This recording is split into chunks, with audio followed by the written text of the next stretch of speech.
eto nga katatapos lang nung confirmation of charges hearing ni former President Duterte. Kumusta po kayo, attorney, and especially yung atin po yung mga biktima ng war on drugs? Ano po ba ang ating kumbaga reaction dito? And palagay nyo ba, attorney, kakatigan tayo ng ICC sa trial na ito or matutuloy ba ito sa proper trial, attorney Gilbert? Sa hanay po ng mga biktima ng Duterte Drug War Campaign, yung mga biktima po ay talagang umaasa po na magkakaroon po ng hustisya dito sa unang hakbang tungo sa hustisya at katotohanan. Kaya sila po ay nagpapasalamat sa Diyos at nasagot po ang kanilang mga panalangin at natuloy na rin po yung confirmation of charges hearing last February. At sa tanong mo naman, Bombokir, na makakatigan ba tayo ng pretrial chamber, nasabi naman po namin sa pretrial chamber na sapat naman po yung ebidensya na ipinakita po ng prosecutor na dapat ituloy po ito sa trial proper. Opo. Kailan ba namin, attorney, malalaman or kailan ba magkakaroon ng resulta yung confirmation of charges hearing ni former President Duterte, attorney Gilbert? So mayroon pong 60 days from the end nung confirmation of charges hearing, nag-end po nung February 27 yung hearing, at 60 days from there is more or less April 28, more or less. Ngunit pwede pong mas maaga po ito. Ang 60 days po, yan po yung pinaka-maximum po. Kaya antabayanan po natin yan at patuloy po nating ipag-pray. Opo.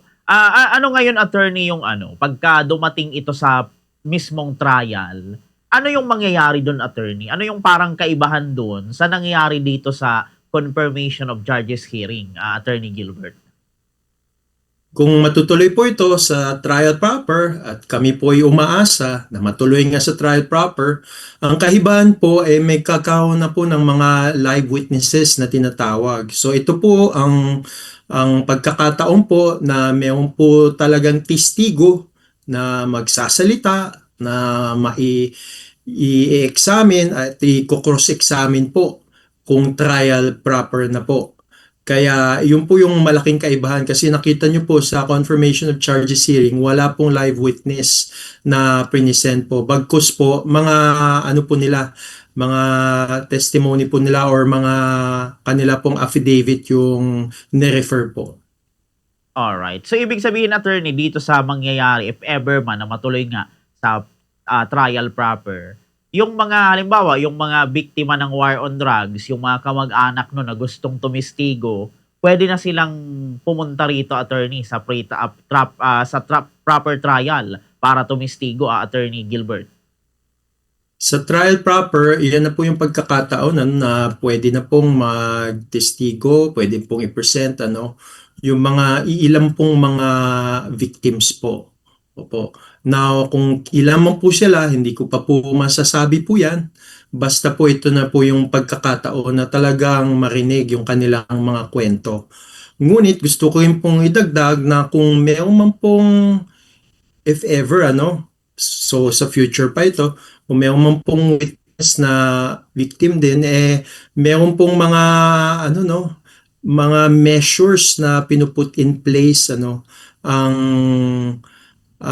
trial chamber kagaya ng hindi po pagpapakita ng kanyang mukha at pag-redact po ng kanyang pangalan at paggamit po ng palayaw. So ito lang po yung mga protocols po sa mga previous na mga trial chamber na mga presentation of witnesses.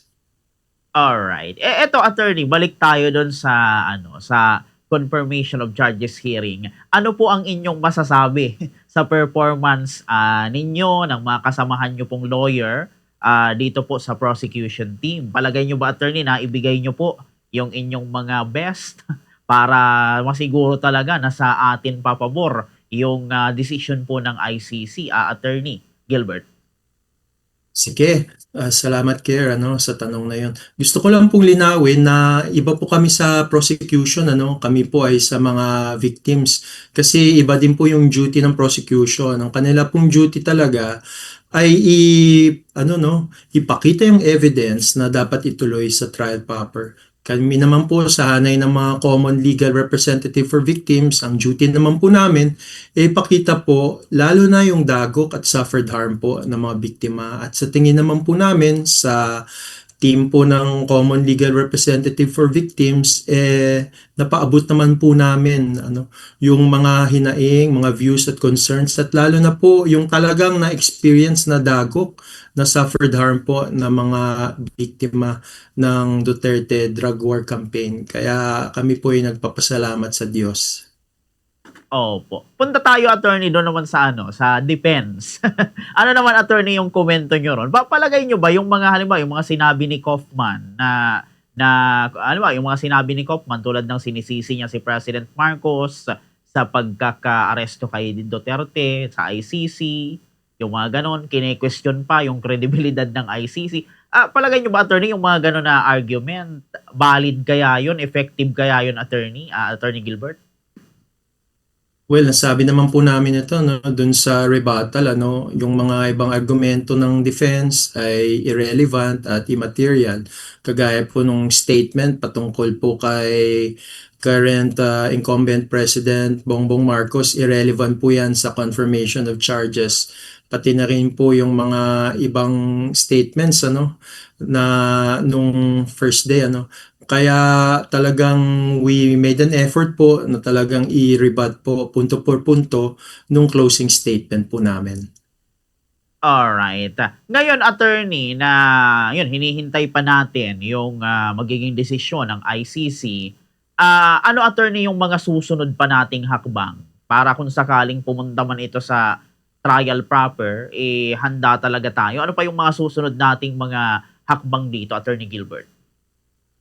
Well, ang mga susunod na hakbang ay mag-prepare sa kung magkaroon man ng trial proper kasi talagang ito ay very intensive po ito. Oo, na face kung magkakaroon man ng trial. Kaya kami po ay nagpe-prepare ng mainam at syempre mahalaga sa preparation ay talagang mag-coordinate po sa amin mga kliyente yung mga victims po. Kaya yan po yung ginagawa po namin. Opo. Eto, attorney, maidagdag ko na lang. Sa part naman, attorney, ng defense, ano naman, attorney, yung inaasahan ninyo na gagawin nila kung sakali man na pumunta na po ito sa proper o sa trial proper itong kaso ni former President Duterte? Meron pa ba silang mailalabas sa tingin nyo, Attorney Gilbert? Well, siguro yung naging confirmation of charges hearing, makikita mo na doon ang magiging strategy ng defense. Ang kanilang strategy talaga ay yung, I'll be very technical about it, gusto nilang i-emphasize mayroong bang causal link dun sa mga pinagsasabi ni Mr. Duterte na patayan at dun sa mga actual na patayan. So, yun yung magiging strategy nila at sinabi naman nila yun kahit nung confirmation of charges hearing. Kaya nakahanda naman po kami doon na kung paano po yun i-rebut at in the first place talagang prosecution talaga yung may duty. Oo, na talagang mag-present ng evidence to show na there is proof beyond reasonable doubt kung trial proper na po. Alright. If ever ito, attorney, maidagdag ko pang katanungan, kung sakaling makarating na po sa trial proper itong kaso ni former President Duterte, dito, attorney, sa proper trial, magpapakita na siya, mag-e-exist na si Duterte. Kasi nung sa confirmation of charges hearing, wala po siya eh. Dito, attorney, magpapakita na po siya, Attorney Gilbert. Opo, iyan na po yung panahon kung saan dapat makikita na natin si Mr. Duterte Oo, kaya antabayanan po natin 'yan.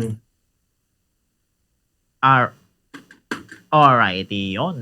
Okay. Ito, attorney, bago tayo magtapos, siguro, ano na lang ang ating siguro message sa mga biktima ng war on drugs, sa mga nakikinig po sa atin, sa publiko, tungkol dito sa kaso po ni former President Duterte and kung sakaling ito man ay makarating sa trial proper, Attorney Gilbert. Sige po.